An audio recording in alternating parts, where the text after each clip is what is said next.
Another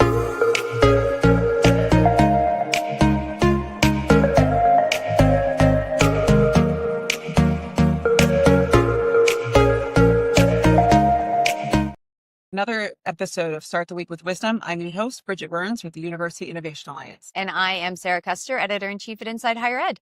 And today we're live at the ASU+GSV Summit in San Diego, which is a conference that has a variety of stakeholders, ed tech, venture capital, philanthropy, K-12, a whole broad range who are really thinking about the future of education.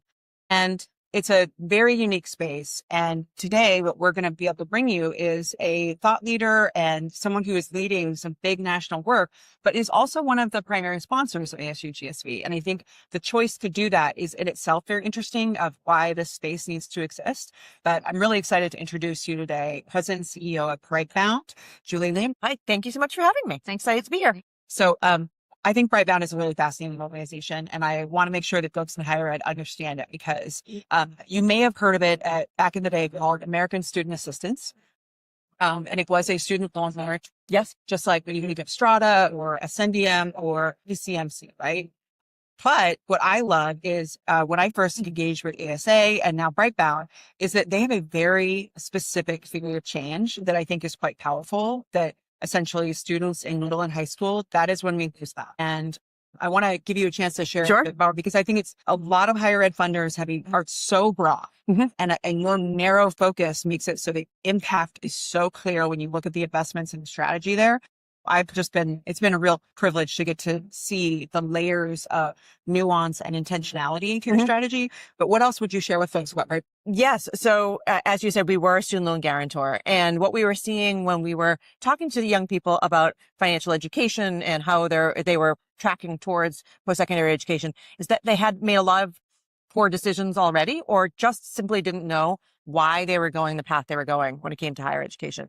And so we changed our real focus and mission about 8 years ago to think about how can we be much more proactive in the choices that young people are making, giving them a much longer runway to think deliberately about what they want to do after high school rather than just sort of falling into what's next. And so we focus on a few key areas. We focus on middle school as an opportunity to help young people understand who they are, what they want from the world, help kids in high school really try through work-based and hands-on learning, eliminate the things that they really don't like and hone in on the things that they do.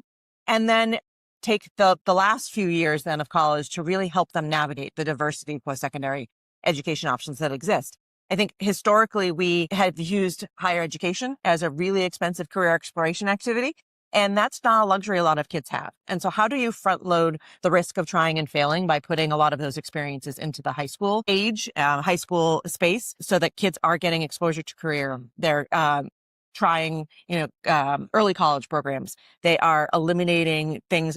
I thought I liked medicine, but I actually don't like being around. I don't like touching people. I learned that early. So how are they eliminating all of those sort of possible mistakes in the future in a time when it's a much more supportive environment and they have the opportunity to pivot, take risks, fail, and move on? So that has been the focus of our work, and we do it in a number of ways. We think we've built digital direct-to-student programs that really try to capture a student's interest and attention where they are, largely through social media. About 15 million kids last year through TikTok and other channels, really just to start conversations about career. So we have digital direct-to-kid programs that we sponsor. We have about $20 million in philanthropy that we give to community-based organizations and other change makers really trying to spur innovation, expand access to programming for kids. We have a whole thought leadership and research team, as well as policy and advocacy. And so we're trying to approach this from a holistic sort of ecosystem approach of how do we ensure young people are getting from middle school into higher education and onto a career that really works for them by changing a number of different systems along the way and supporting them through programming along the way. So that's fundamentally what we're trying to do in many different things in the higher education space in particular. It really is how are we thinking about that navigation from high school into a post-secondary education program that works for them so they can be successful and we can eliminate changes in degree, changes in school, the challenges that we have historically had on retention in higher education. A lot of it is based on the fact that kids don't know why they're there in the first place. And so trying to really provide a much longer opportunity for kids to explore those. because so many of our institutions are always trying to tackle these things way too late. And so I want to make sure folks really understand this, because it's so nice to know there's an ally that is working in the space that just before we engage with the student and really give us a much better foundation. And we're going to have to change how we engage with those students, how we introduce ourselves to them, how we help them. When do we think they need to choose a major before they know anything about a job? Right? So that's some of what we're working on. But if you work in higher ed, whatever your job is, anyone who knows you in your personal life, when their kids are contemplating that decision, they go to you, no matter what your job is, right?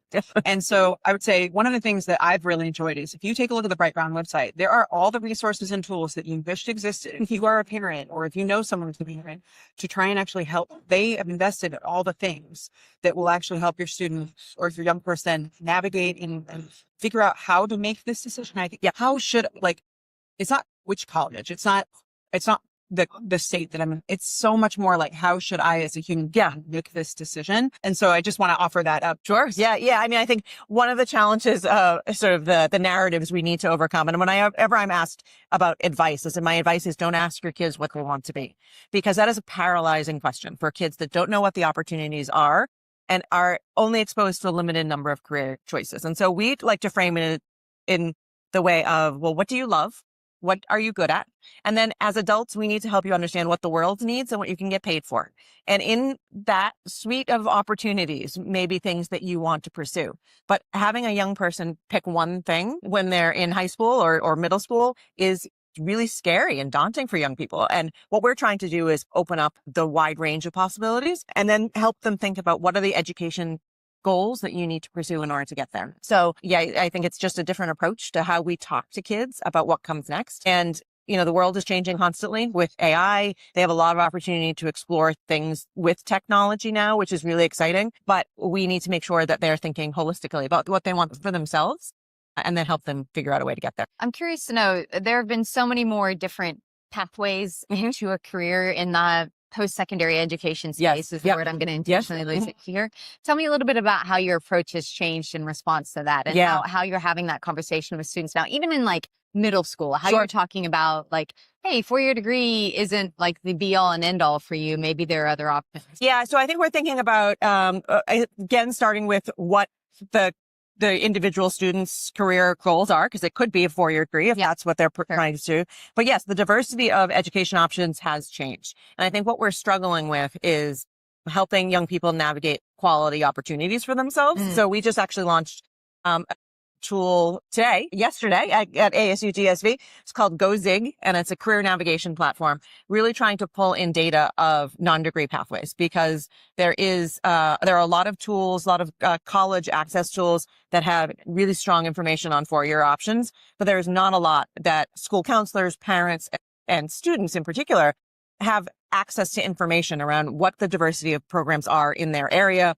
What do the outcomes look like? How do they ensure that they're pursuing an education path that will lead to a good job? And so we're trying to really fill an information gap there at the moment around what actually exists to help kids understand those possibilities a little bit better and understand what education level is appropriate for the job that you're looking to pursue. There's been a lot of sort of a black hole of information at this point, and it's understandable, right? There's now 1.5 million credentials that exist in the world, and trying to figure out a way to help counselors, families, and students navigate that is a challenge, but we have to start with the information and the data.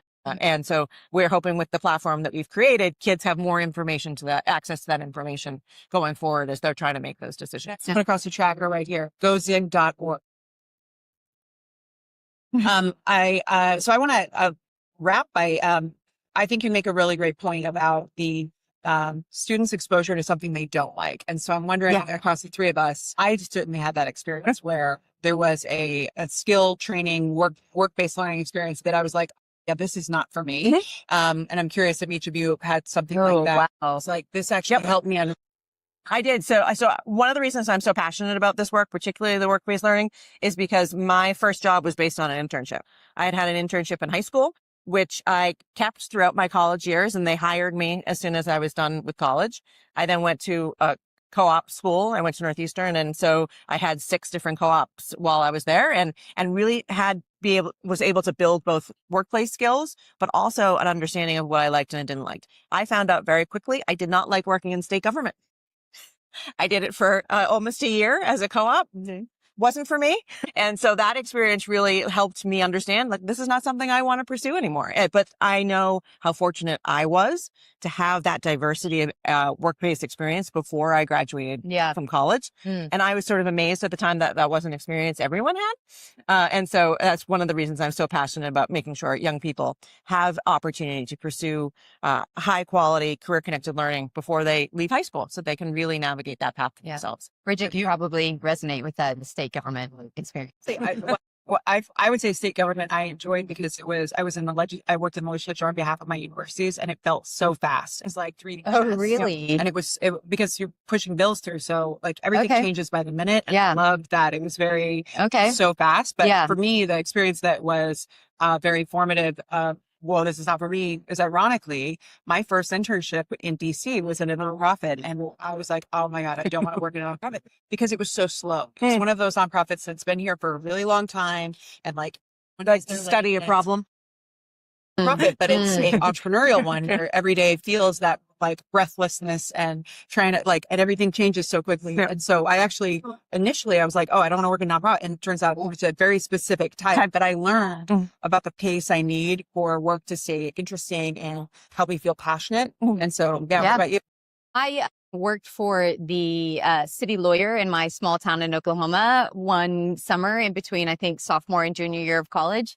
And I think just digging through all the filing and the papers and the procedures and seeing like the literal step-by-step process of the legal process at a municipal level. Not for you. Was on one side fascinating because I knew a lot of the people who I was like filing things away about. But it made me understand that law is way more than just the cool stuff that you see on TV. So last, I guess I said that was last, but so navigating an organization that's going through so colleges and universities, our audience is higher ed. They're often navigating a new strategic plan, a refresh, a new focus area, right? So thinking about as a leader who this identity of American Student Assistance, which now in retrospect, I was like, yeah, that did sound like you were a bank. It made sense in 1954 when we were started. Doesn't make much sense today. This rebrand of choosing a name, choosing identity. You've spent then 17 years. Okay, so this is your home, and that's going to have been a huge amount of pressure coming in as a new president and CEO. I'm just curious about, as a leader, how you think about and how you might give advice to others who are trying to bring the baby birds. Like, how do you get everybody to move into the new identity, the new framing, and lead in this transition? Yeah, so it's been really interesting. I think it was definitely time for us to refresh our name, and it has been a great exercise in really helping us refocus on the things that really matter to us as an organization, thinking about our brand identity and how we want to portray ourselves to the world. We had, as you said, it was much more corporate. It was much more,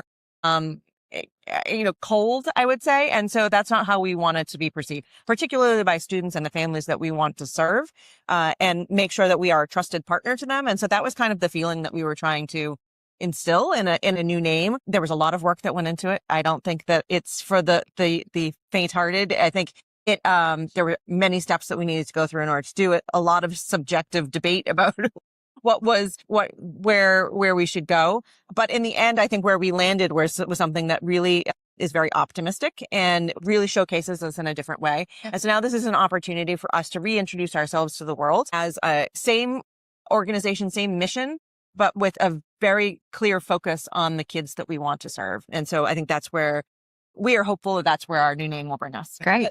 Well, folks at home, thank you so much for joining us. We're going to have Julie on another episode later. I want to just put a minor plug that everyone's talking about work-based learning, and all kinds of organizations are advancing positions around that. If you're thinking about that, just know that Britebound is the only place that actually has all of the scholarship, all of the research, all of the experience, and they've been bringing together a national community on work-based learning. If you're looking for where the actual insights are, Britebound is the place. And so we're going to talk more about that the next time that she comes on the show. But thank you so much for being here. Thank you for having me.